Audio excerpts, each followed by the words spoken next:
What is going on, everybody? We are back with episode 33. And for those of you guys watching, it's just me. This is our first ever solo podcast. It's been requested a few times. I've always been in favor of having other people on. That way, if I'm talking some crazy shit, I can have someone question like, bro, what the fuck are you talking about? Or just to get other opinions. But this has been requested, and it leaves me no excuse for bringing you guys some more episodes. I asked for a bunch of questions that you guys had for me on my Instagram. If you guys aren't following me on there, you're kind of fucking missing out, bro. But we're just going to dive right into it. Oh, excuse me, man. I'm drinking this Rise Fuel right here. Got me burping, bro. Got me burping crazy. But if you guys do enjoy this, you guys like this style of just me going over various topics or whatever, make sure you let me know. Whether it's on my personal Instagram, the Outta Pocket Instagram, wherever. Just let your boy know. But we got a handful of questions, and we're just going to go right into it. A lot of the questions that I do get are very much guys, typically younger guys, asking about like females. And one of the questions I got right here is, how do you know if they're the one? I feel like with a guy, at least for guys in general, like you just know. Like with Chase, it was just, I don't know how to describe it.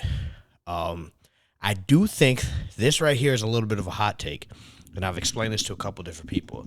So when I was single, I talked to a handful of girls, right? That's just what I did. But what advantage that gave me is that when someone comes around that stands out, aka my girlfriend and future wife, I can very easily tell that she is very different than everybody else. But if you never have talked to really anybody, the first person you talk to is going to stand out. There's not really anything to compare to. You should just have a gut feeling, to be honest. That's what it comes down to. Like, it should just be easy. Like, everything should click. It shouldn't be a force. Like, if you ever have to sit back and be like, damn, why is it this hard? It should never be that hard. Now, if you are younger, one thing to keep in mind, though, is that when we're immature, we don't really know how to be in a relationship, to be honest. Like, I look back at the shit I did and how I acted, and, like, I couldn't look outside of the situation. I couldn't take a step out and look objectively and be like, damn, you're out of line. It'd always just be ego, ego, ego.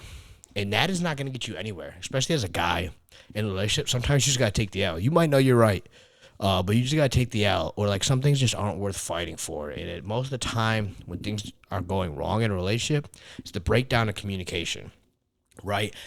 For example, I do something, I don't think anything of it, but it offends, my partner, right? It offends Chase. And then I'm like, why the fuck are you mad? Like, I didn't even mean that. Versus being like, I didn't intend for that to upset you. Like, I can now have her explain to me why that upset her and understand. 90% of the arguments are literally just like misunderstandings. Like, someone does something and the other person is just like, I'm not too sure why like you're reacting like that. Like, it might be like, actually, the perfect example of this, of maturing in a relationship, is I used to always be like, well, like, I wouldn't get mad if they did this. So, like, why the fuck are you mad? You shouldn't be mad. I wouldn't be mad. But, like, you're not the same person. Like, what I might find disrespectful might not be the same as Chase. And, like, in your case, it might be different. So you should have that gut feeling of knowing, like, this is someone that, like, they just bring me joy. They just make me a better person. And as a guy, I think you get an internal feeling of, like, I need to be a better man because this person's now in my life. Like, I can't let this person down. And for those of you guys that are younger and listening to this, it might be a little bit hard for you to, like, grasp that. You might not be there, right? You're in fucking high school. But, like, it could be the driving factor. Like, I need to be able to provide. At the end of the day, that is, like, the rooted into guys is, like, your ability to protect and provide. The two P's. That's it, right? And for females, it's like their ability to care and nurture and like raise the family, so to speak. Obviously, the provider as far as breadwinner could go both ways. You guys both could be contributing. But like, if she doesn't like that like fire, like it's more than just me. Like, I got to be able to provide for her. Then like, you should know that she's not the one. If you're really young, it is tough though to decide like who, like, is this girl gonna be the one, because you're so young. It's really hard to tell. And it's like, if you're like in high school, I've made this analogy before. There is some cases that are not like this. My girlfriend's parents have been together since they were at a young age. But like for me, I didn't become who I am now or figure out what I wanted to do until much later in life. Me at 18 is way different than 20, and 20 is way different than 22, and 22 is different than 24, which is how old I am now. You guys probably thought I was old as shit. But a lot of the times, like in high school, like you guys don't really have anything going on. You guys really haven't found yourself, haven't fully come out of your shell, and become who you are. And then like you go down this path, and like you guys just start to like distance of who you guys actually are, whatever you guys are into, morals, opinions on things, whatever. And like you have it in your mind, like nah, like this, she's gonna be the one, and you force the connection that's not there. And so you're trying to grow together, but like one person's all the way over here and the other one's all the way over there, and it just creates a bunch of tension, and it's just force. Now there's some cases to where like you guys actually can grow together, but like that's obviously not as common because it takes a lot up here of like being able to understand one another and understand like how people think. So like to sum up the question and make it a lot shorter, bro, it literally is just a feeling that you get. It's so hard to describe. Any of my fellas out there in a relationship, you guys know exactly what I'm talking about. It's just that gut feeling. You're just like, yeah, nah. She's the one. She's just different than everybody else. And then to tie into this, someone asked, how do you know whether the relationship you're in is good for you or not? This is the best analogy that I could possibly give. How do you know if a relationship is good for you or not? And this applies to people that you're not just seeing romantically. This could apply to, a friend, a business partner, whatever. You need to sit back and think about like what your goals and aspirations are and what you're currently doing to reach those. And then ask yourself, does this person add logs to my fire? Are they fueling my fire? Or is this just a person that's trying to sit next to my fire and catch the warmth? Because in life, you want people that are adding, wood to the fire. Like if it's a girl, it could be she makes your life easier, right? She'll do your laundry for you. She's there to support you. She's there to lift you up when you're down, right? If it's a business partner, it's someone that's actually adding value to you. Like you can see it. Like they're busting their ass trying to make you better business. They have these strengths, you have these strengths. You guys are working together. Or a friend, someone that's there to support you, not someone that's always trying to compete with you or like shit on your dreams or shit on your goals. That doesn't add to your fire. And like it's a very hard thing to do.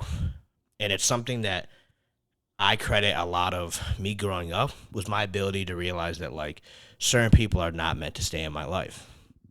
They were just a chapter, right? They were there. We were friends. Everything was cool. But like I'm growing and growing and growing, like mentally. I'm not even talking about like falling or anything like that. Like I'm growing up as a person. And some of these people are like on the bandwagon. And you can or like falling behind, not on the bandwagon. Falling behind and like obviously it's not just like, oh shit, I'm making it happen way faster than them. Like, no, you try to like bring some of these people with you, but you can't put everybody on. And like sometimes you just got to be like, we aren't on the same wavelength, and like there's no benefit to us just hanging out anymore, right? Like you got to cut some people off. Some people will not make it through. I have one long-standing like really close friend, and that's Carice, and he lives now in Texas, and that's been since like 7th grade. But I've had a handful of people I could list off, influencers that you guys know that played a role in my life, and now we don't really talk. I'm not saying that we're not cool or anything.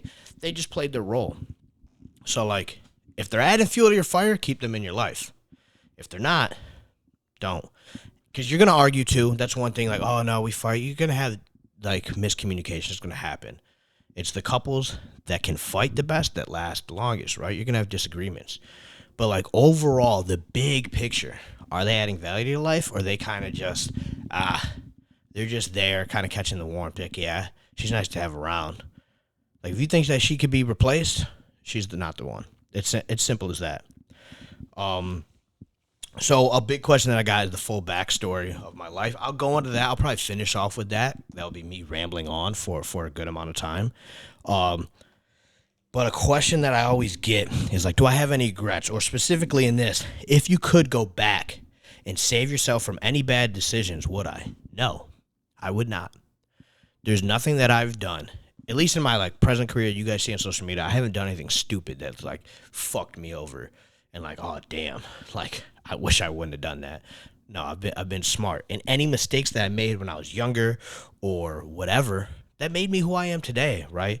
I am who I am because of the stupid shit I've done or anything like that. So like I don't live thinking like, that was a bad thing. In the moment, I was like, fuck. I fucked up in school, lost financial aid, stupid shit like that, right? I'm like, oh, fuck. Like, that was a dumb decision. That was really bad. But looking back at it now, made me who I am, right? Like, without that, if I went back and changed that, you guys might not be talking to me, right? I might not be the same Jay Lane. I might not have the wisdom and the knowledge and the experiences that I carry with myself every single day. So I never have that mindset of like, oh, I really fucked up. Now, if it was like maybe I fucked up for a show and like I cheated or some shit and it spilled me for the show, I couldn't win pro. Yeah, that's different. But I haven't had any situations like that yet. Gotta stay caffeinated. I'm telling you, that shit is crack. Also, I want to just stop right now and say thank you guys for the support. You guys using my code for Rise Young LA, it means a lot. I eventually, if I can fucking be consistent, I want to get to the pod to the point where we can have sponsorships. If you guys are OG fans, you guys know that we were with, I think I'm technically still with them, Manscaped, but like I started using it, I started cutting myself, and like I didn't want to push that to you guys. Obviously, I might have been able to make some money off of it, but like if I didn't really like the product that much, it wasn't my go-to electric razor. I didn't want to force that on you guys, but like I appreciate all you guys that sit here and listen, and I don't know, get to connect and get to know me a little bit better. My girlfriend asked, "What's the key to making a perfect relationship?" I think it kind of ties into what I said earlier about the communicating. Right, you got to be able to recognize and diffuse. Right, people are going to be in the wrong. You're not always going to be in the right.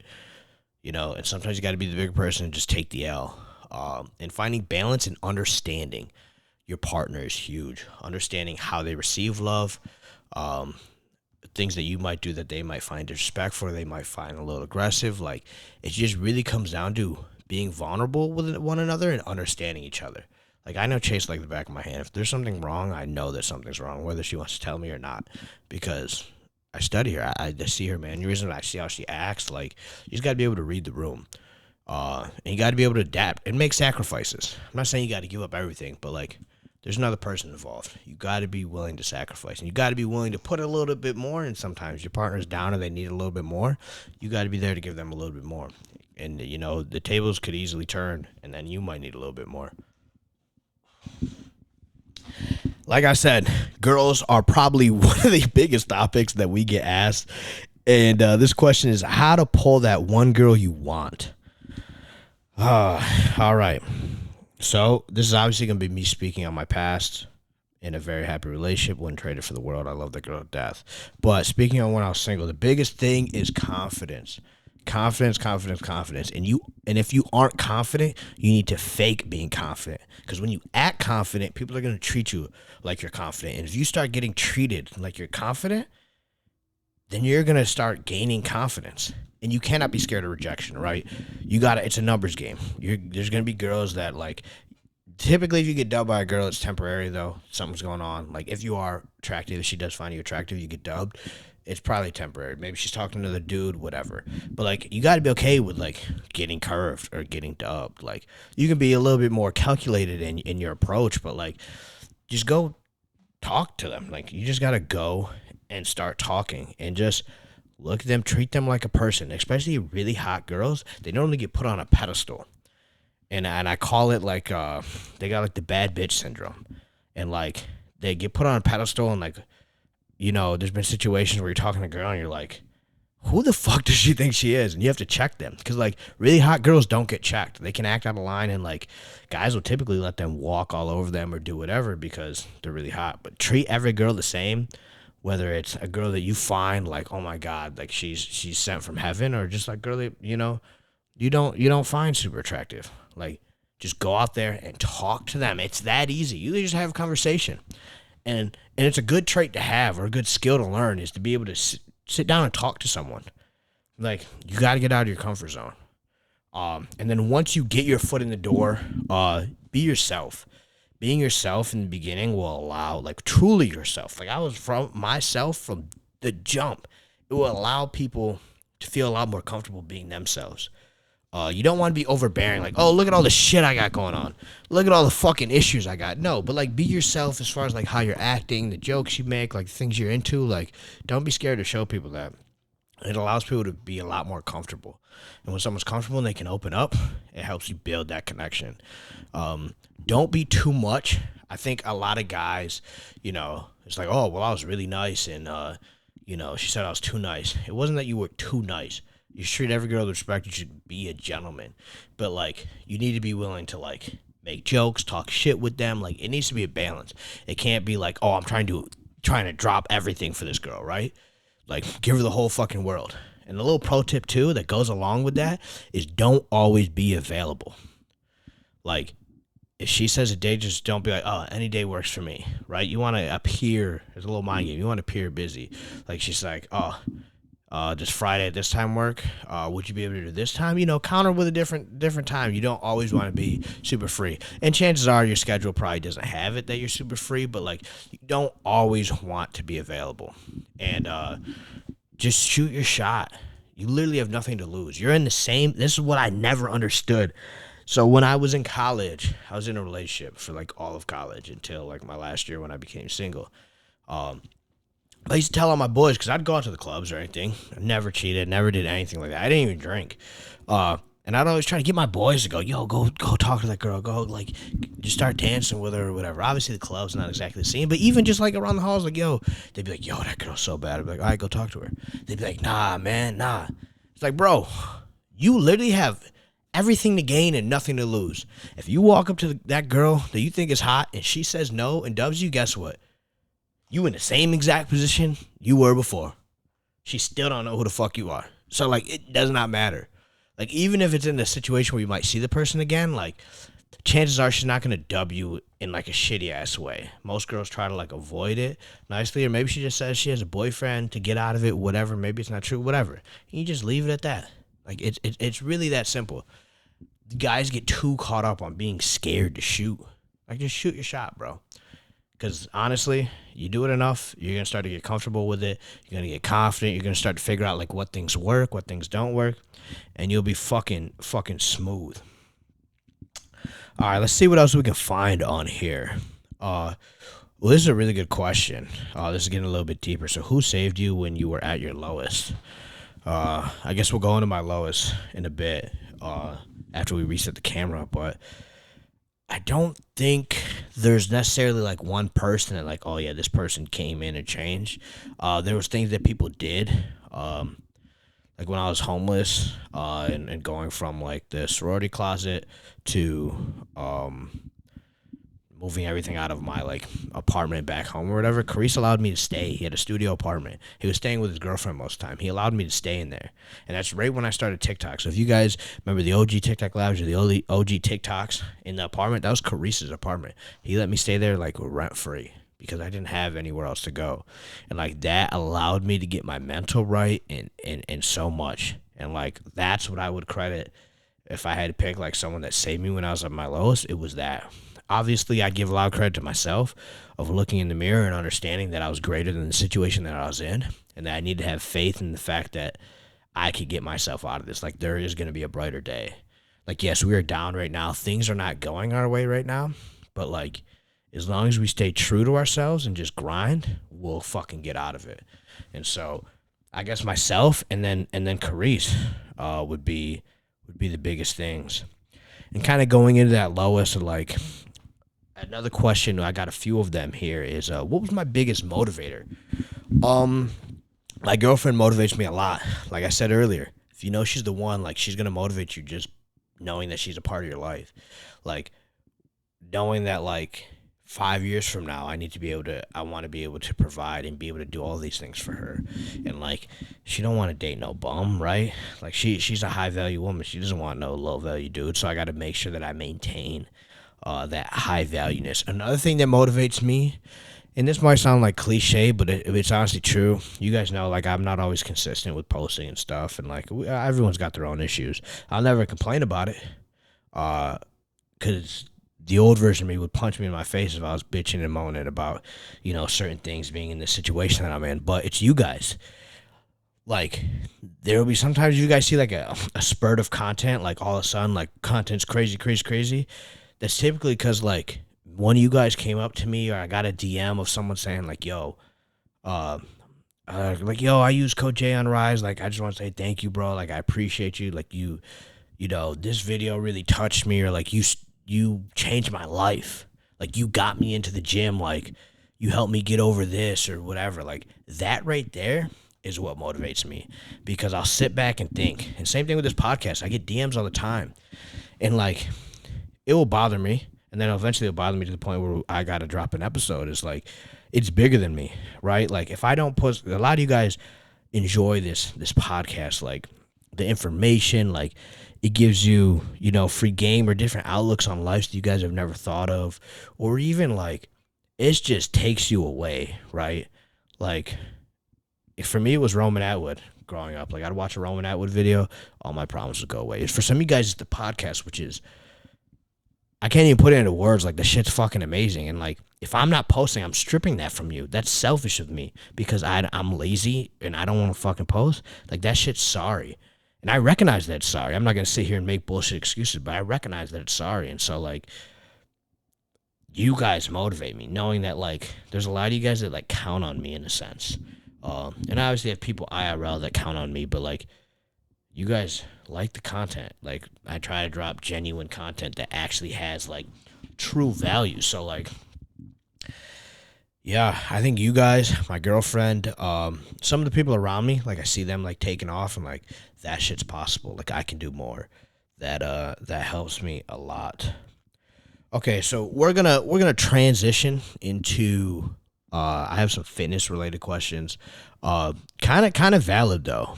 And then we'll kind of go into the backstory.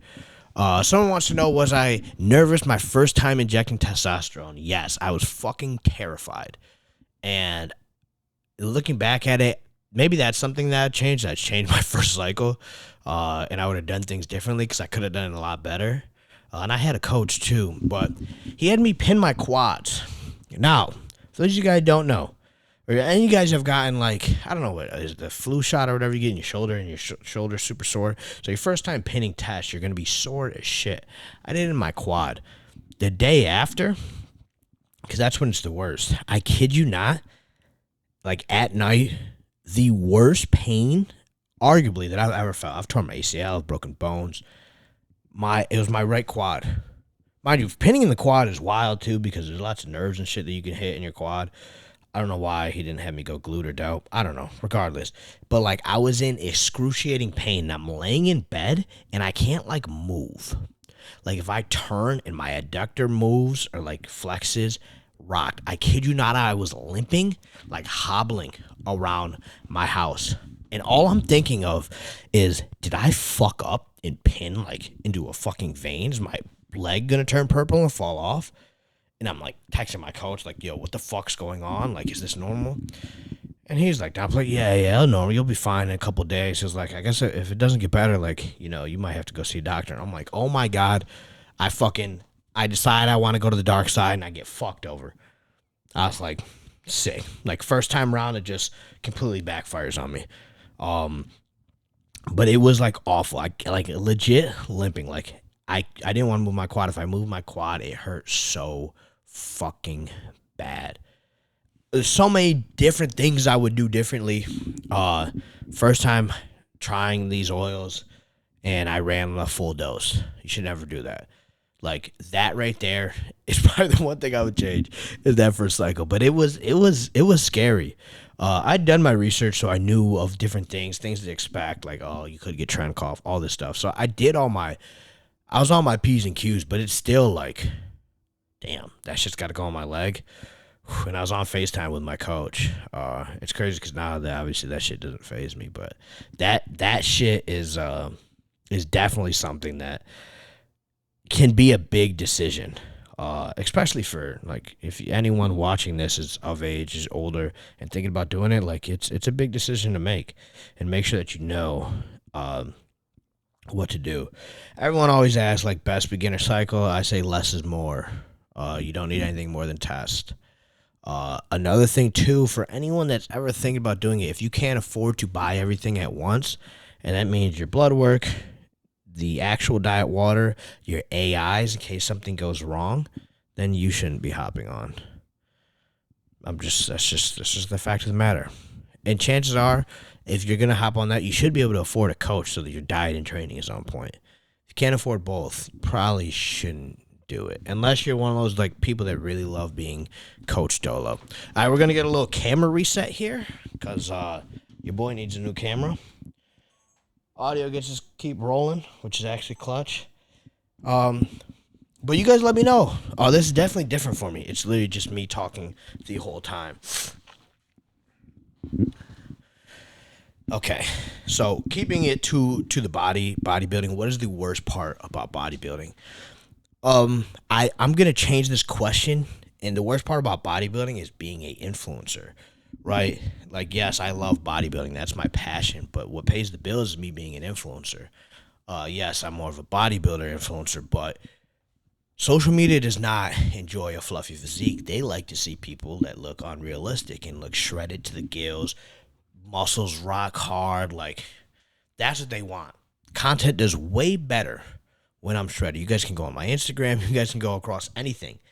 People love when someone's on prep and they're getting lean. So, like, the worst part is my goal is to go pro. That is my dream. That's been my goal. I've dedicated my life to that. And that requires me to get fluffy and go into a true bulk. If you look at a lot of influencers, they don't ever get really fat. They stay pretty lean year round. There's a reason for that because content does so much better. If all of a sudden your abs start fading, your content doesn't do as well. You don't have that like eye-catching factor. So that to me is something that really sucks. Another question that I got was the mental health of bodybuilding. Men or like guys' mental health. It doesn't really bother me too much. I don't get any side effects. I'm not the greatest person to ask. I don't get any immediate side effects. Like everything I've taken, there's nothing been like, oh yeah, I can never take that again. Like other people like Zay reacts really bad to certain things, but like me, I'm chilling. So like, I really haven't had any issues like mental health. My body does get very tired. Like 6 weeks out, I was dead. I didn't want to do anything, and that's tough. It was actually right when me and Chase started dating, and we made it through that, so I know we can make it through anything. But there's not really anything that's like, for me, like, oh, damn, really bad. Obviously, like, girls, when they get really lean, they can lose their period, all sorts of crazy shit.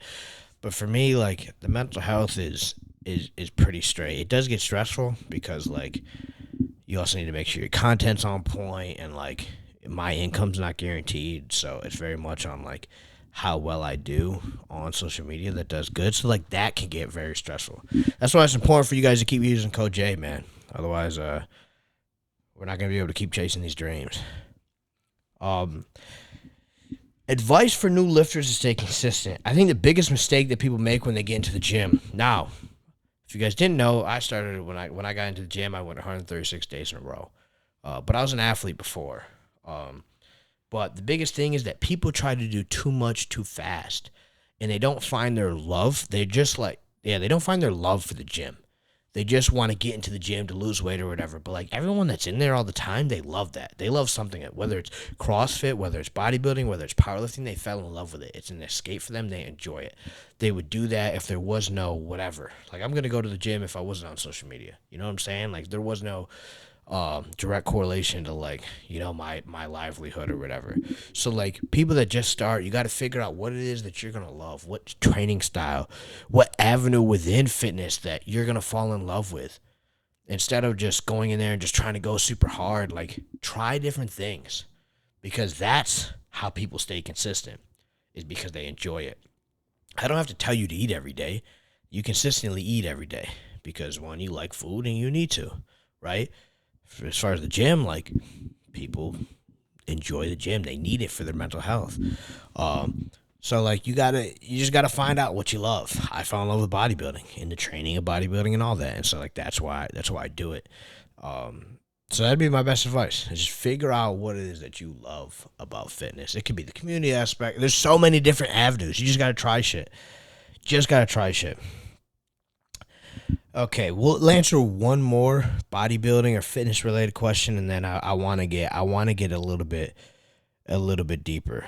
Well, then we'll go into like some business aspect. Let you guys in on a little what's it like to be an actual influencer. But biggest weak points you see when helping your clients. So if you guys didn't know, I offer online coaching. I'm currently accepting clients as the time of this podcast, but that could very easily change. But the biggest thing is just the consistency and people not having the discipline. That's the biggest weak point. It's not necessarily like a body part. Like most of the clients that I coach, they want to lose weight. I have a couple people in the off season, but like they want to lean out. They need help, and what they lack is structure and accountability. So you give them the structure, or some people just lack knowing like what to do or how to combat certain things that they might struggle with if ghrelin, which is hunger, always whooping their ass and whatnot. So that would be the biggest thing that I see among all my clients. It's just the accountability and the discipline. Okay, there's a question really in here that I want to answer. Oh, here we go. This is the business one. So we'll start with this. How's it going with Young LA? If you guys didn't know, we're sponsored by Young LA. Am I hitting a knock of numbers? So the past few months with Young LA, I've been down like 100 orders on average. I'm gonna be honest, the sales across like Rise, Young LA have all been a lot lower. I'll take full blame for it. I just gotta do better on content, connect with you guys more, get new people in on like who is Jay Lane and like what I have to offer. But yeah, I make around the same that I did with Anaka. Like when my numbers were where they normally were, like 100 more, when like good months, right around like where Anaka was. But like Anaka would have low months here and there. So yeah, it's consistent. We definitely want to get that up and build that up as well.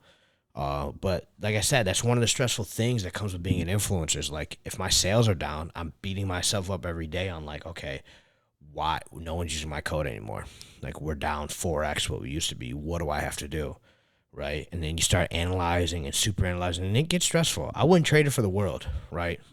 You guys put me in a position to where I'm still, even not at my best, being able to do this full time. And I wouldn't trade that for the world, but there is stresses that come with it, especially when you're trying to think long term and you're trying to like build these things out. Like it's a lot to juggle, and that's why you guys see me posting consistently. It's a lot, and I'm not an organized person, and I think that's kind of like the downfall. Because realistically, I think this right here is my best content. It provides the most value. You guys get to see me, and like I get the best feedback from the podcast.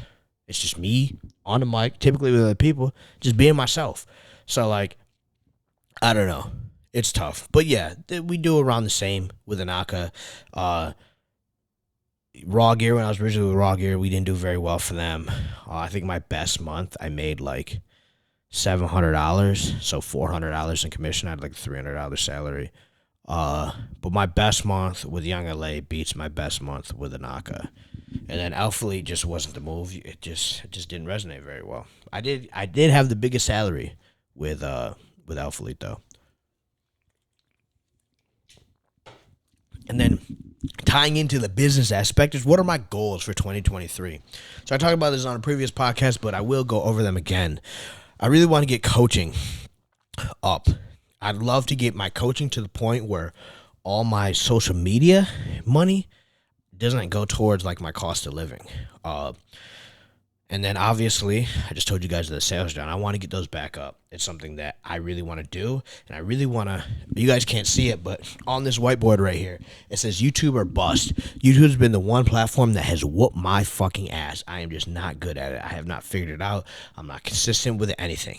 I've been able to grow my following on IG, even though your boy's shadowbanned right now. I've been able to grow my TikTok, but like YouTube, I just struggle with.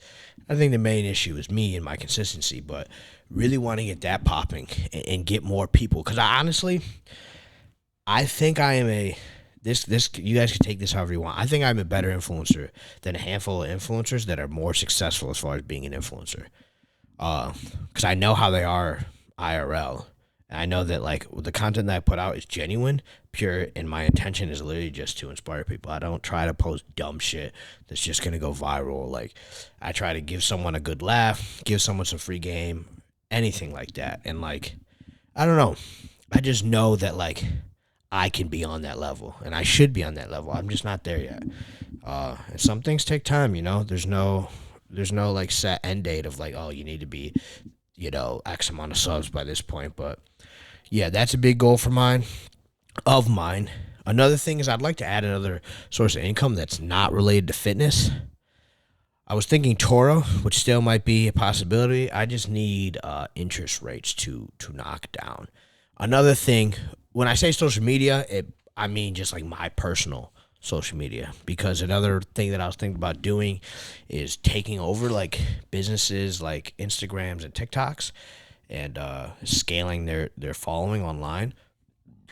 For example, one of my boys does like detailing. He's the one that wrapped my car. And like in a sense, I would run his TikTok, I would run his Instagram, to a sense.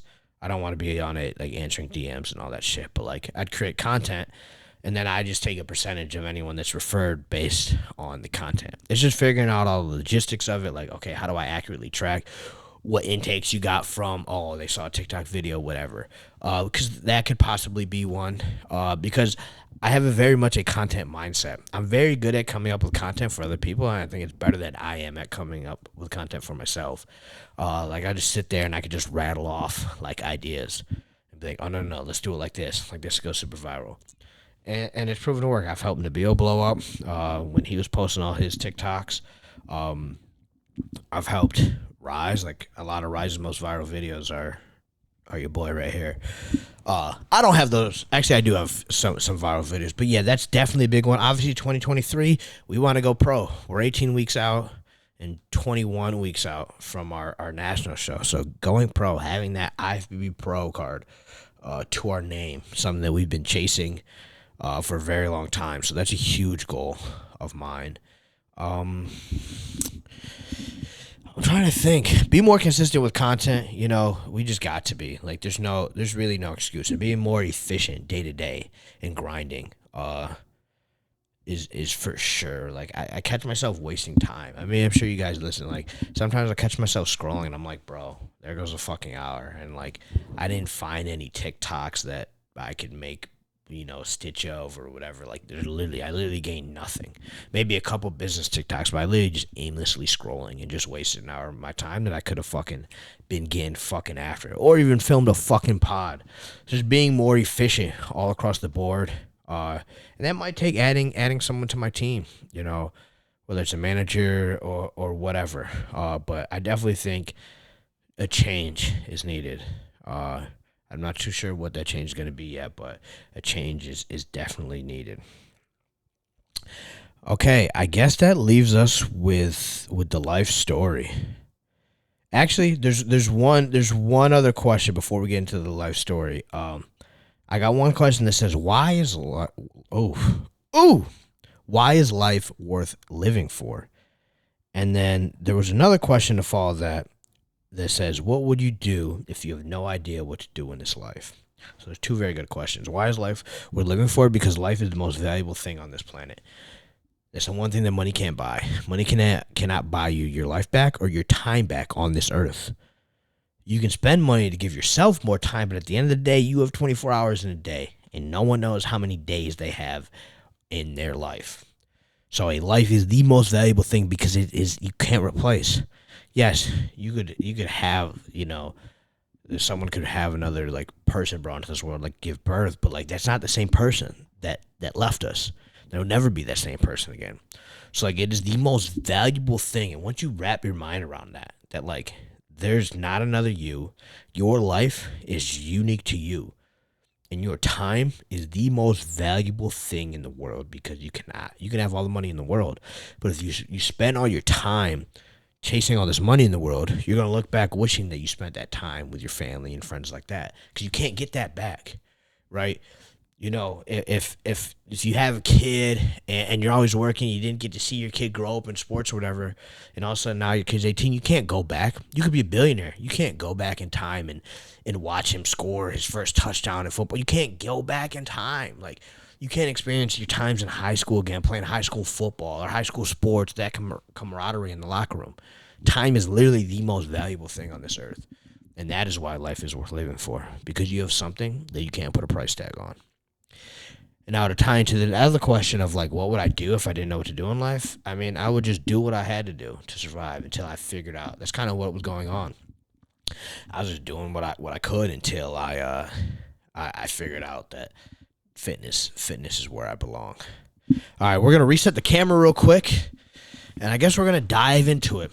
I apologize right now if I say anything and it's not explained very well.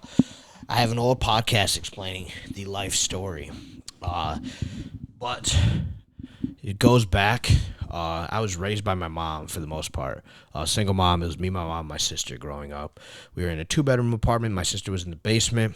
And I'd go to my grandparents on the weekend. My grandfather is my dad's dad and mom. My grandfather's the one that's on my forearm. So we'd go over there every weekend. And I'd see my dad on like a weekend basis.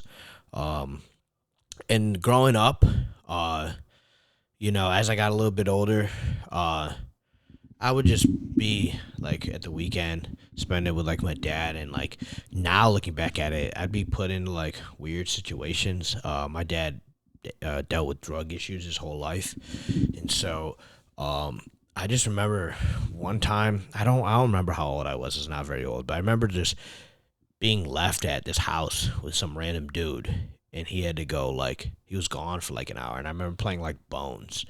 And I'm like young as shit. I'm probably like 10 to 13. And like, I think my recollection is I was in a fucking trap house. And I don't know if he owed someone money and had to go do something or whatever. But like, I was just in a weird ass like situation. And fast forward, I think it was a couple years later. This is like post Christmas or whatever. I remember at my grandparents is where I would go, and so it was my grandfather. I think he had separated. Him and my grandma weren't living together, but like my dad stayed there. My not technical stepmom, my brother and sister's mom, stayed there. And I remember me and my brother one night were up way later than we're supposed to be. We're playing Xbox. I think it was Fable or Fable 3. I don't really know. You guys can kind of get like a date based on that. But I remember. It's late. We're playing. We shared the same room or whatever. And I remember I'm just gonna refer to her as my stepmom. My stepmom came in and like we like freaked out. Like, oh shit, we're gonna get in trouble. Like we're awake. We're not supposed to be awake right now. And she's like, if your dad comes, how'd she say? She said something like, if your dad comes and asks like for like anything, like don't give it to him. And then she was like, I'm gonna put this put this basket in front of the door so that you hear him come in, because he was out. I don't know where he was, but I was just playing. My brother had gone to sleep, and my dad ends up coming in. And once again, you hear the noise of someone coming in, so I freak out. I turn the Xbox off, act like I'm sleeping. And this is at the time that the PSP was super popular. And so, like I said, this is post-Christmas, so I had a PSP. But I also had like $140. $140 at like that age, you could buy anything in the planet. Like you're rich as shit. And I had it under the bed, but at the end of the bed. And I remember my dad coming in and asking me like, hey, my buddy said he could like download all these games on your like PSP. Like, where's your PSP? And I knew where it was, but I had gotten warned earlier not to give him anything. So I was like, I don't know.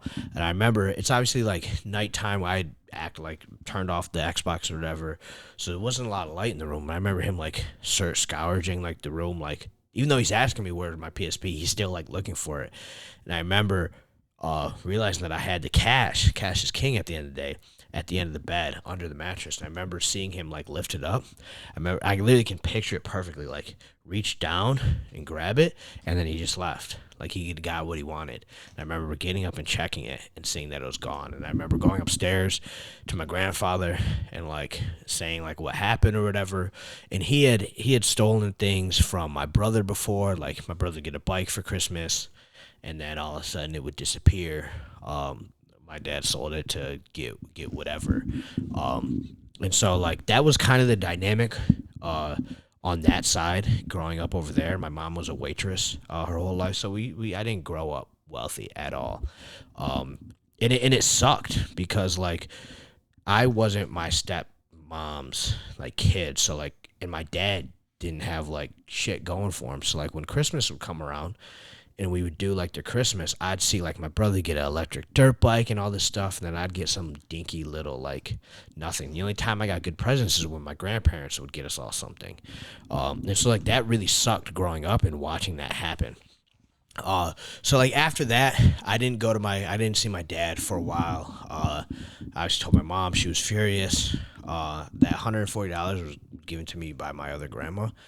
She ended up giving it to me again, which I thought was like, oh my God, like she just gave me another $140 or whatever it was. But like obviously as an adult, that's not that much. I remember my grandfather coming over and talking to my mom about the situation and all that. And I hadn't gone back to my dad's until probably like high school and seeing my dad. And so come like fifth grade, my mom meets this dude. He ended up being my stepdad. And we go from living in like a 1-bedroom or the 2-bedroom apartment to, I call it, I got privileged, right? We lived in a good sized house, probably like 2,800 square feet, like a big ass yard, but he built homes for a living. And from fifth grade until 10th grade, I pretty much got whatever I wanted. And so I went from being broke to like being privileged. We'd have steak like at least like once a week. We'd go out to eat. I got to go on my first ever vacation. We went on a cruise. Like I got to experience things that I never got to experience. And we lived in like a nicer area, a different town. It was Webster for anyone who's a fan from New York. And then I remember in 10th grade, I remember getting a call from my mom. And mind you, I was young at the time, so I didn't quite understand. I've gotten some information now that I'm older, but then I needed to come down. She was vacationing at our condo. Like I said, privilege. Like we had a condo in Florida. She was like down there, and like she'd gotten really sick, and like my stepdad wasn't helping her out, and she needed me to come down and help her. And I was like, okay, like I'll come down. I didn't really understand. And then I remember my sister called me like later that night. I was out fishing. I remember the exact spot I was at, this pond. It was by our house. I was fishing, and I remember getting that call from mom, and I was like, all right, like I'll go to Florida. I was like, I gotta fly by myself. Like that's kind of nervous. Didn't really know much of like anything.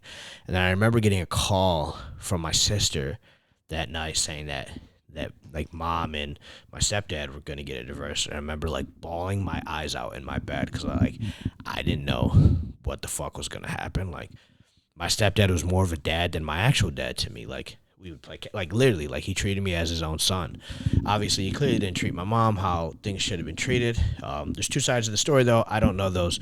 So I remember going down to Florida, and my mom sold like her engagement ring because we needed money, and like it was great. Like I saw the Heat win the finals when I was down there. We got to like go all over. We were staying in like the condo. I got to like she would have me carry the cash, so I'm carrying like thousands of dollars. I felt dope. We like eat out. Like I thought it was all great, and I got my mom better to the point where we could come back. But when we came back, it was us staying in a hotel, and I was in a hotel for about a week. And then after that, my mom needed a place to live. Obviously, in the process of divorce, she wasn't working at the time.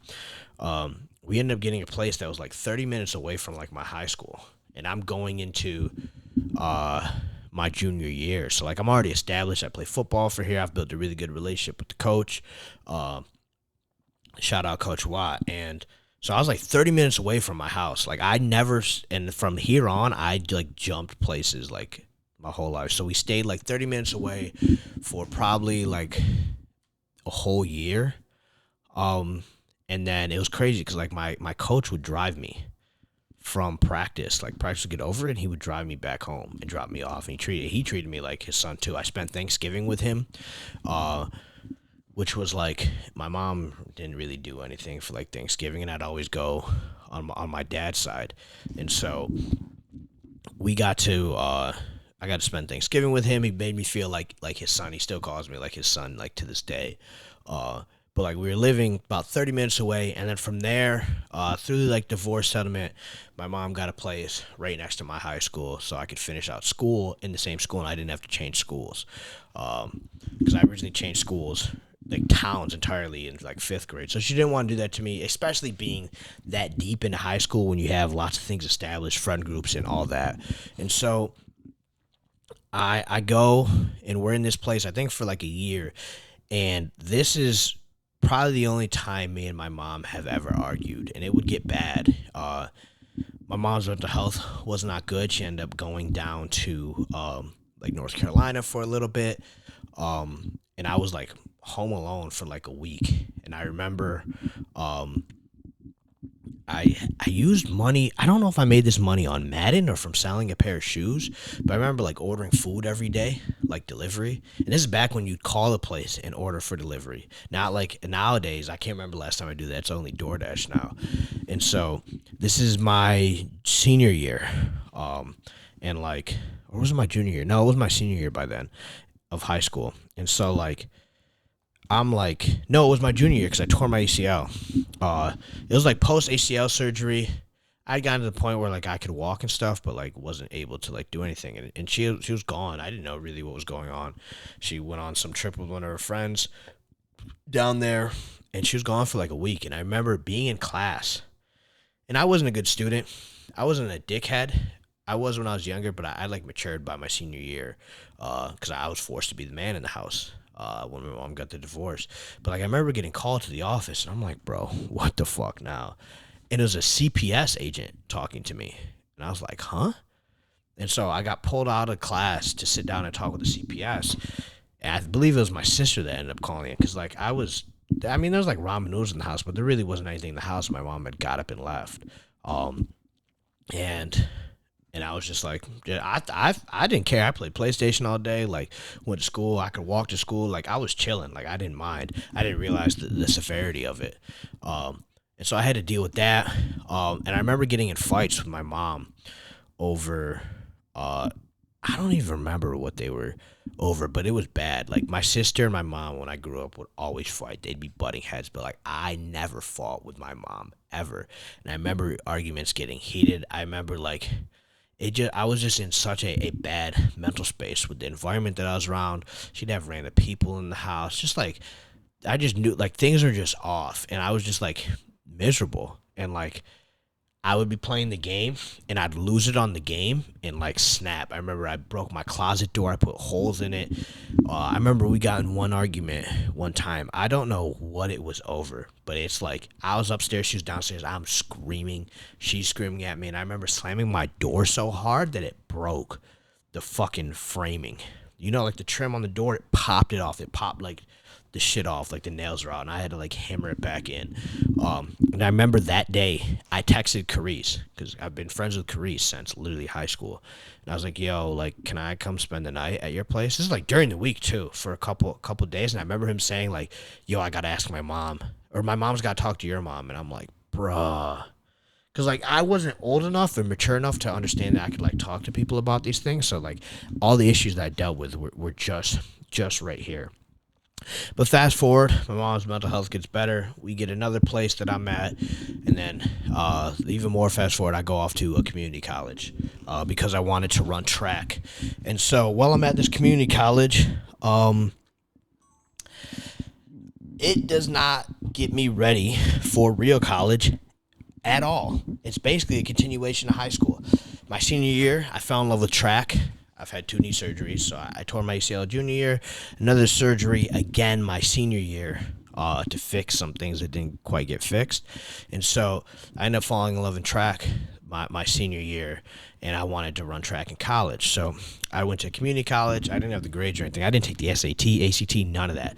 And so my only option was to go to community college. So I went to community college that was about 45 minutes away, and I was going to stay on campus. And so I got full financial aid, right? Like my mom did not have a lot of money. And the final place that we were at until like I was like homeless was a 1-bedroom apartment, which I'll go into a little bit more. So like I got full financial aid. It was great. I didn't have to worry about that. I got to live by myself. I remember my aunt, it was kind of near her. My aunt is pretty successful. And she came and we went to like BJ's, which is like a Costco. For anyone who doesn't know, or like a Sam's Club, it's like a wholesale place, and I got stocked up with goodies for the whole fucking semester. It was fucking great. And probably the best semester of my life. I had like a 3.1 GPA, which was way better than like I had ever done. And then come my come like the summer. So what would go down to explain kind of the housing situation is I had a college apartment. It's like fake on campus, and so it was basically a studio, not very big at all, probably the size of my room now, but it had like kitchen, bathroom, like the whole nine, just studio or whatever. And so when I'd go back home for the summer, uh, it was a one bedroom apartment that my mom had, and it was like 700 square feet maybe. And so I had a girlfriend at the time, and so she would move all her things for the most part out of the room, and she'd set up her room in the living room, like literally right when you walk in, and I would stay in the bedroom for all of summer so that I could have like my privacy, like with my girlfriend or whatever, and then or my ex-girlfriend I should say. And then like if I went there during winter break, I'd just stay on the couch. Like I said, I do not come from anything. I think my mom made like maybe 14 to 20K a year, like nothing crazy, which is amazing that she was able to do the things that she did, and I was able to do the things that I did. But it ties into one of my greatest lessons is that like I said, before the divorce, broke, then went to privilege, and then didn't realize I was privileged until I went back to being broke. But going back to school, that's how it would be. You know, community college is great. I got my associate's degree in criminal justice. But I did an internship my spring semester of my sophomore year, and I realized that like I don't know if I really want to be a cop. Like I'm looking at this, I see how they kiss ass to like the sergeant and lieutenant, and I'm not the big fan of that. That's not what I'm into. But like I was really set on making $100,000 a year. I wanted to figure out what I can do to make $100,000. Like that to me was like super fucking rich. I didn't grow up with money, so like that was a shit ton of money, which it is. I'm not downplaying it. And I realized that I could do that if I was a state trooper. So I was really young. I went to college at 17, and so when I was coming that spring semester, and I had to figure out I can't go into the academy because I'm going to graduate at 18, or I was going to graduate at 19. And you got to be 21 to go into the academy. So like I'd have to buy time for like 2 years. I was like, I didn't know what I'm going to do, pick my ass. And so one of my buddies went to UB, University of Buffalo. It's a lot bigger school. It's a D1 school. And there was a fishing team there. And I grew up fishing my whole life. The tattoo on my forearm is my grandfather and myself fishing. And I was like, I'll transfer there, but they didn't have criminal justice. And I was like, I don't know what fucking degree to get. And I remember taking one, this is so fucking stupid. I took one intro to psych class, and I fell in love with it. I didn't fall in love with it. I just enjoyed it. I hated school. That was the only class that I was like, oh shit, this is interesting. That's why we do that? That's why we think like that? Damn, that's crazy. Like classical conditioning, like all this shit. Or classic conditioning. I was like, bro, this is interesting. So I decided I'm going to go get a bachelor's degree in psychology. Terrible decision. So the main driver for me going to UB was I could be on the fishing team. I could like fish and like fish tournaments, bass fishing. And so I transferred to UB, and I got punched in the face my junior year. Community college did not get me ready for it. It was a big step up. Big ass lecture halls, like classes a lot more difficult. I always struggled as a student. I didn't learn that way. I had to take bullshit classes. And that year, I got into Twitch streaming. You guys can still look at my Twitch. There's still some clips up there. It was 2K19. And I literally would play video games all day, and I got really good at 2K19. Like, I was toxic on there, like, but I was like, I want to be a streamer. Like, I always knew that I was meant to do something, like, YouTube-related, like, gaming or something. Like, I could be a YouTuber. I was like, streaming. I'd be a Twitch streamer. I got up to, like, 17 subs. But it was so bad to the point, like, I'd be skipping class. I'd stream all day. Come the weekend, or if it was a day I didn't have class, I'd stream for, like, 12 hours. Like, I'd be streaming, like, all right, I'm going to take a quick little break. I'd go make a sandwich, come back, eat the sandwich on live, and keep, or on Twitch, and then keep playing. Like, it was very bad for my mental. And I was doing long distance with my ex at the time. She was very locked in on what she wanted to do, and I still didn't really know. I was like, I don't really know what I'm going to do in my life. And she was dead set she wanted to be a doctor. So it was very two contrasting like lives, I guess. And so junior year was bad. It was so bad that I lost, for my first semester, I lost I believe I lost all my aid. No, I lost my state aid. So my state financial aid, which is like a good chunk of money, I lost, but I still had my federal because you needed 2 semesters not in good academic standings. So the second semester I had to like get my shit together, and me and Chris had a battle like skipping classes. I was trying very hard, but I didn't get my GPA quite high enough. I fell like just barely short. You need like a 2.0. Between the 2 semesters, I had like a 1.92 or something, like just short. And so I lost all my aid. But I was like, all I got to do is take one class, get like a B plus or higher, and I'll be good. So the summer between junior year and my senior year, I took a summer class, and I was a lifeguard at the time, and I'm taking the summer class, and I missed a midterm. It was on a Friday, and I thought it was going to be on a Saturday, an online class. And now, looking back, I was an idiot and just said that I missed it. I could have came up with some bullshit excuse and maybe got out of it. Because this was literally me riding on having the funding to go to school. And so, with me missing that, I would have had to get 100 on every other assignment. And there's still half the course left. 100 on every single assignment in order to pass. And that passing wouldn't get my GPA high enough. So what ended up happening is I was very much like, fuck this. Like, I didn't take the classes serious. Our last assignment, I remember bullshitting because I was on vacation. And so that dropped my GPA even more because it was like I might have got an F in it or a D. I don't know. I got a terrible grade, and it dropped my GPA even more. And so that summer, I literally did not know what the fuck I was going to do.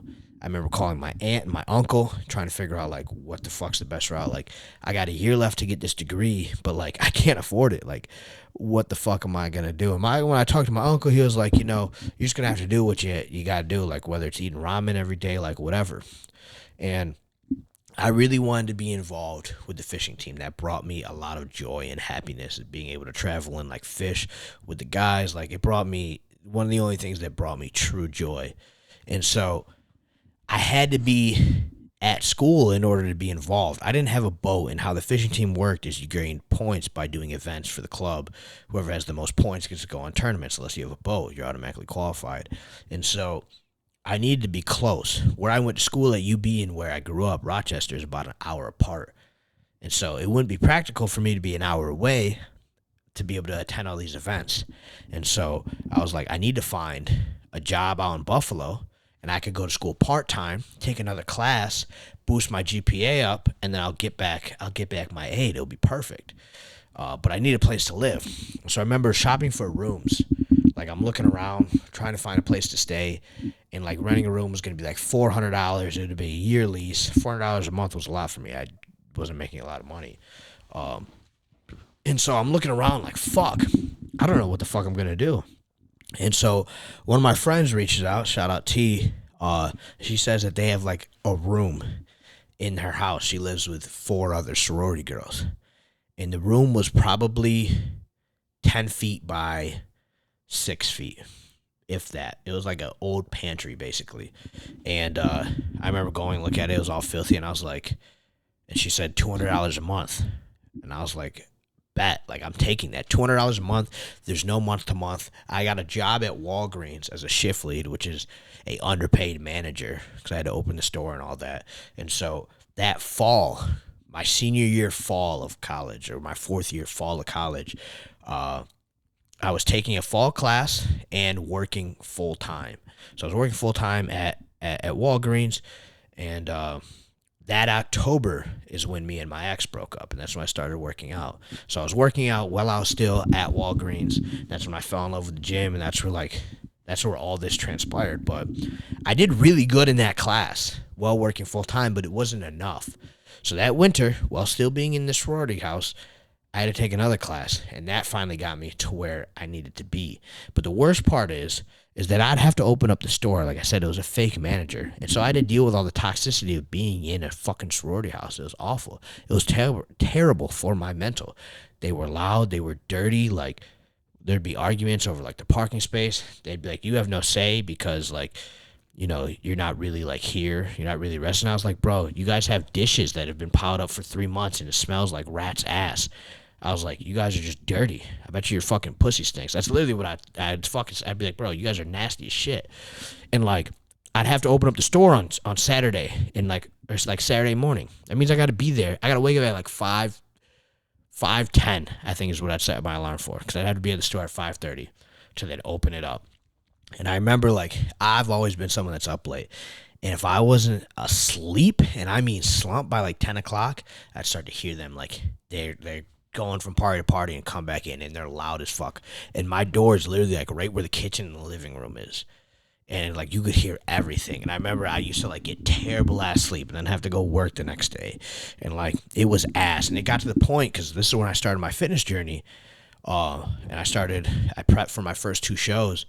I had to fucking like prep out of fucking nothing. Like I literally would go to Carissa's apartment, prep my food because I couldn't use the sink and stove at my place because it was so fucking dirty, and then bring my food back and put it in a mini fridge in my room.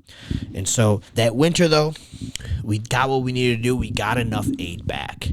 At least so I thought. I just paid like $1,800 a few months ago because I guess I didn't have enough aid. So for that spring semester, this is the semester that COVID started. So this is before COVID hit. You know, I'm training really hard. I'm still working at Walgreens just part time, and then I bounced on the weekends. I was bouncing at like 160 pounds. So this spring, like classes are going or whatever, getting ready for my show. Classes get canceled. This COVID shit's going on. I'm like, I don't know anything about this. And it ended up getting like bad to the point where like if you weren't an essential worker, you didn't work. And my mom was a waitress, so she got cut off. And so my shows ended up getting canceled, whatever. But my mom, throughout all this, like decided that she was going to go visit her friend in North Carolina. This is the same person that she visited when she left me alone earlier in the story when I was talking about when CPS came, going to see the same friend that she hasn't seen in years. And so, long story short, my mom is down there and her mental health like hits the fan. And I remember being up here in New York and trying to talk to her on the phone and hearing the things she says, they don't make any sense. She's talking about her phone's wrong. The music just doesn't sound the same. She's been driving in circles for 3 hours. She's just trying to get to the laundromat. Just crazy stuff. And it got to the point where she threw her phone out the window because she thought it was broken. And mind you, she's in, I think it was North Carolina, and me and my sister are in New York. And with very little information of like some locations she's been, and she had a phone that wasn't activated that would work on Wi-Fi so she could Snapchat.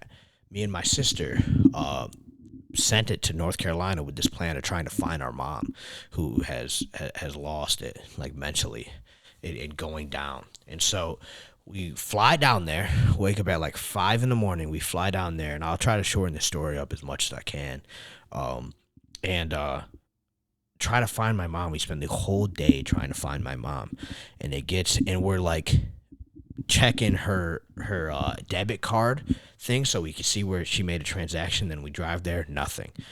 And it's like 11 o'clock.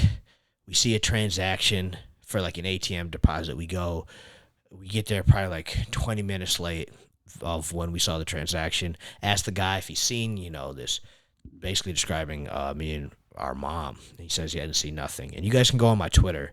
My Twitter is JAYSEEON. And I tweeted pictures of my mom saying, like, if anyone has seen her, like, please help us find her, because we didn't know what to do. Like, I've never done anything like that. This is before I was really popping. I didn't do TikTok or anything. Like, I didn't put shit out there. So, like, to put out, like, my mom is missing and I, like, need help was beyond me. It got, like, 10,000, 12,000, like, retweets. It was crazy. None of those leads ended up leading to it, but later that night, she had called my sister on Snapchat, and I answered, found her location. Her car was, like, destroyed. She had looked very sick. She had lost, like, 20 pounds, and it was just very hard. Like, I'm looking at her and hearing her talking. I'm like, this isn't my mom.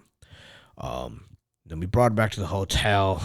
We had called the cops because we had put out a missing person report, and we had her, like checked because we wanted to drive her back. We were going to take the rental car and her car and drive back to New York from North Carolina. And when the ambulance came and like assessed her, they deemed that she was perfectly fine. Meanwhile, me and my sister are like, this is not our mom, like, at all. You can tell that she's like delusional and like talk crazy, but like she still has rights. And we could have filed for like a custody over her or something, but it would have taken like months. And so we literally, I literally can like still have that feeling of that ball in my throat. I remember calling one of my buddies, Trey, and explaining this. He was the only one in the loop of the situation, and explaining like there's literally nothing that we can do. I literally have to leave my mom here, and I know she's not well, and go back home, and just hope things like work out. There's literally like nothing that we can do, and like I have to hope that she gets bad enough to where she does something crazy. Like, well, I have to wait for her to like kill someone or for her to end up dead before like it was very hard. I literally can picture it exactly, like the officer saying that, like, yeah, there's like nothing that we can do. I'm like, what the fuck? So we had no choice. She really wanted to stay there, so we did everything in our power. We took her to Target, get some stuff, booked her in this hotel that she insisted staying on, and then over the next couple months, things would get very toxic. At first, after this, my sister was like, I can't do this anymore, and I was the only one helping her, and I spent thousands of dollars that I needed to save up to, be able to have my own place. Like, I didn't have a job, but I had it was like $725 coming in from unemployment with COVID, and so I was spending all this money on it. I'd put her in hotels because, like, that's my mom. I didn't want to see her, like, on the street, or I'd send her money, Western Union, and, like, there'd be times where I think she's getting better, and then she'd get worse, and it got to the point where it'd be very toxic. Like, you would see, like, my demeanor change when she called me, and, like, I'd get cursed out on the phone. Like, one example, like, I ordered an Uber. I'm ordering an Uber from another state, and I'm the one communicating, and then trying to communicate again with my mom on, like, where this Uber's gonna be, and it really, like, getting yelled at while I'm like going above and beyond and spending thousands of dollars to try to like do what I can while she's down there. And it got to the point to where like I remember it was just bad. Like she had went into Sprint, our phone stopped working, and she had went and got it fixed.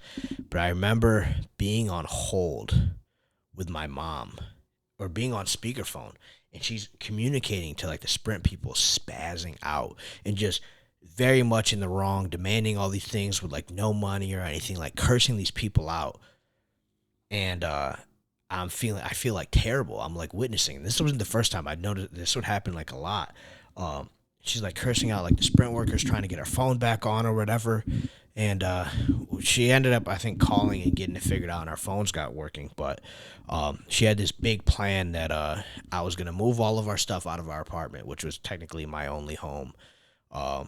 And by this time, Kreese had allowed me, I kind of skipped over this, Kreese had allowed me to move out of the sorority closet and stay in his studio while all this stuff was going on with my mom, because it helped my mental having somewhere like solid, like just myself. And so she had this big plan to move all her stuff. So me, Trey, and Kreese go, we pack up my old apartment because she wasn't going to pay rent anymore, and move literally my whole house into a storage unit. My whole life, my whole livelihood in a storage unit. Just the three of us. And I ended up having to pay for that storage unit. She said that she was going to pay, and it was going to be in my name. I ended up having to pay for it, and I didn't have it like that. And I'd already spent all this money, and it started to get very toxic for my mental health. And the saying that I use is like, I can't drown trying to save someone else, right? It's just like the airplane. When the airplane's going down, you put your mask on, and then you put the other person's mask on. Because it was like, my mental health was like going to the shit. Because like I would do all this, and then I'd get shit on, and like no matter what I did, it was never enough. And it was like, you can bring the person to water, but like I can't help someone that doesn't want to help themselves. And so around July of 2019. It might have been a little bit later. It might have been like August. I had stopped talking to my mom. There was other things that happened. She had got pressed with charges, a lot of different things, leaving out lots of details.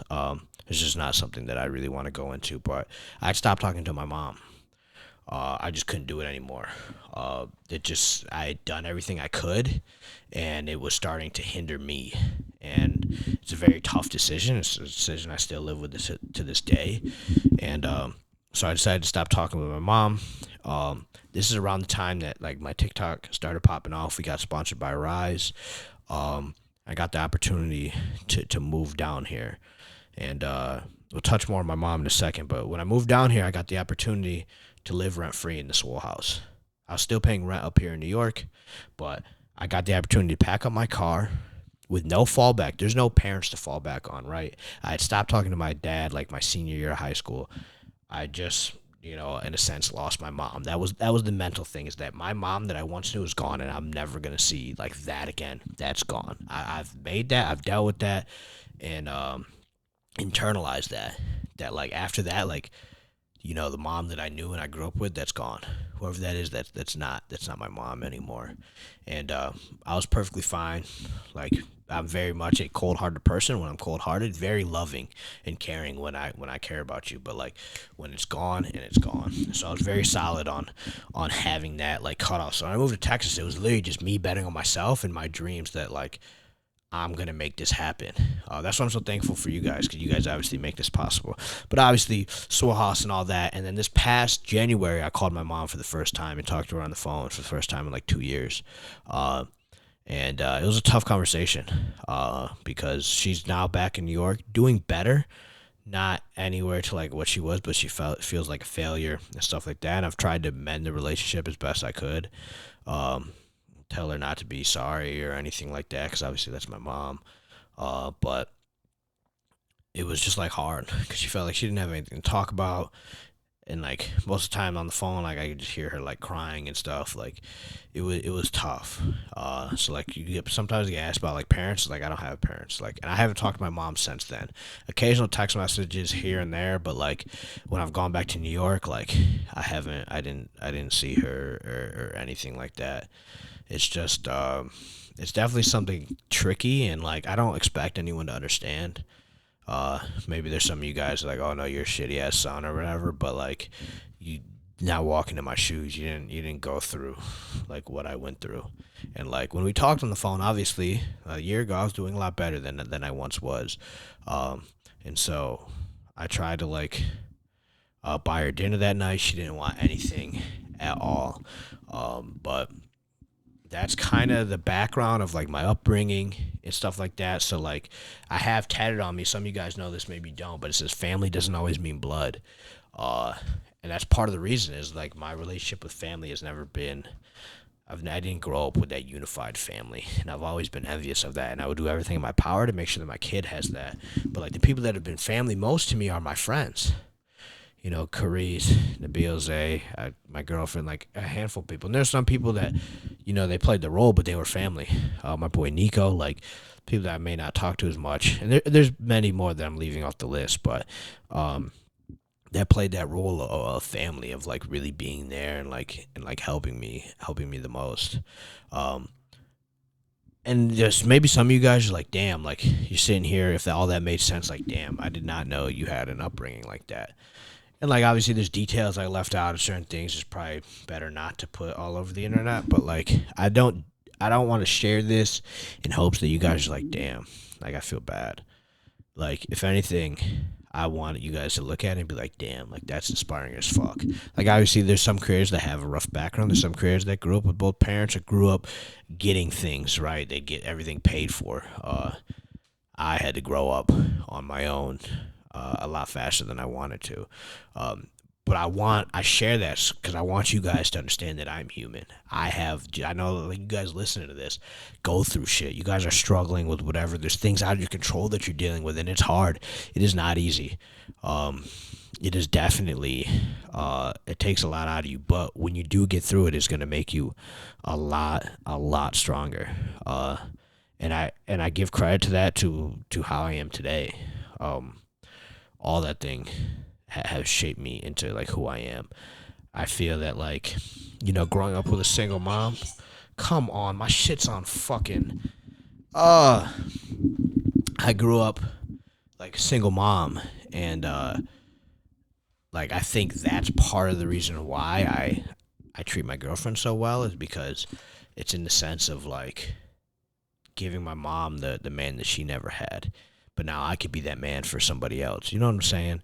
So, like, I hope you guys draw some inspiration out of that. Like, if I can go from being homeless, growing up, not coming from anything, to now being successful, being able to live out my dreams, whether it's just temporarily or whether I can keep going on this route, it's really on your guys' support, and understand that, like, whatever you're going through, like, just keep your head down and grind. Just know that, like, you got to keep moving. That was the biggest thing, is that, like, I understood that, like, no matter what, feeling depressed, feeling down, feeling like, I'm going to get the text any moment now, you know, that I no longer have a mom, anything crazy like that. It's like, I can sit here and frown on this, or, like, sit on this, ponder on this, but it's not going to change anything.